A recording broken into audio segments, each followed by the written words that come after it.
Good morning बच्चों। देखिए class 4 का साइंस क्रिएशन में हम लोग चैप्टर 8 पढ़ रहे थे, स्टार्ट किए थे force, work and energy. What is force हम लोग पढ़े थे। आज हम लोग पढ़ेंगे types of forces. Page number 75 में आइए। टाइप्स ऑफ फोर्सेज में सबसे पहले ग्रेविटी। ग्रेविटी मीन्स गुरुत्वाकर्षण। पृथ्वी में वो बल है जो हर चीज़ को अपनी ओर खींचती है। Force can be of various types depending on how they arise. Gravity the force acting on a body because of its being attracted to the centre of the earth. It is proportional to its mass and is considered to act through a body's center of mass or center of gravity. Second में है पुल forces, खींचना। These acts away from their point of application. Note that rope, chains, strings or any flexible cable can only apply a pull force. They cause tension in the cable. Next में आता है push forces.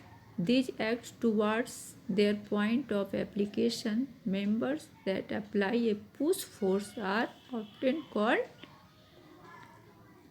struts. Push forces cause compression in the strut. Struts are usually solid and resistance bending. Picture में देखिए आपको दिया हुआ है, आप इसको आसानी से समझ सकते हैं। पेज नंबर 75 को देखिए।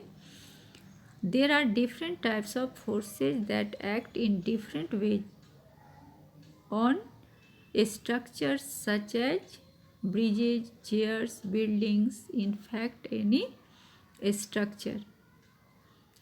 नेक्स्ट में आता है स्टैटिक लोड। इसका एग्जाम्पल देखिए। ए good example of this is a person is holding A stack of books on his back but he is not moving.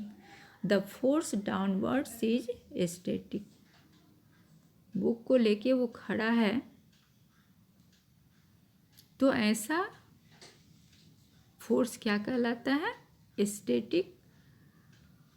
Next में है a dynamic load. A good example of a dynamic load is when the person is carrying a weight of books but walking. The force is moving और dynamic.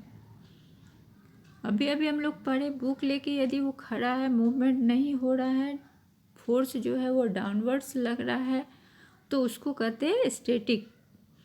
और dynamic में क्या है? Book को लेके यदि मूवमेंट हो रहा है, वॉकिंग हो रहा है, तो ऐसे फोर्स क्या कहलाते हैं?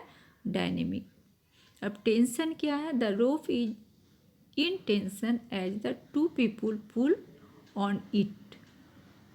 देखिए पेज नंबर 75 में खिंचाव हो रहा है रोप का, और ऐसा फोर्स क्या कहलाता है? टेंशन। तो आज हम लोग यहीं तक पढ़ रहे हैं। नेक्स्ट क्लास में हम लोग पढ़ेंगे आगे के चैप्टर को, रिमेनिंग पार्ट जो बच गया है, यानी kinds of forces. Page number 75 में टेंशन तक आज हम लोग पढ़े हैं। नेक्स्ट क्लास में हम लोग पढ़ेंगे काइंड्स ऑफ फोर्सेज। तो इस चैप्टर को आप लोग रीड कर लेंगे। नेक्स्ट क्लास में रिमेनिंग पार्ट हम लोग पढ़ेंगे। ठीक है, यहीं तक। Thank you.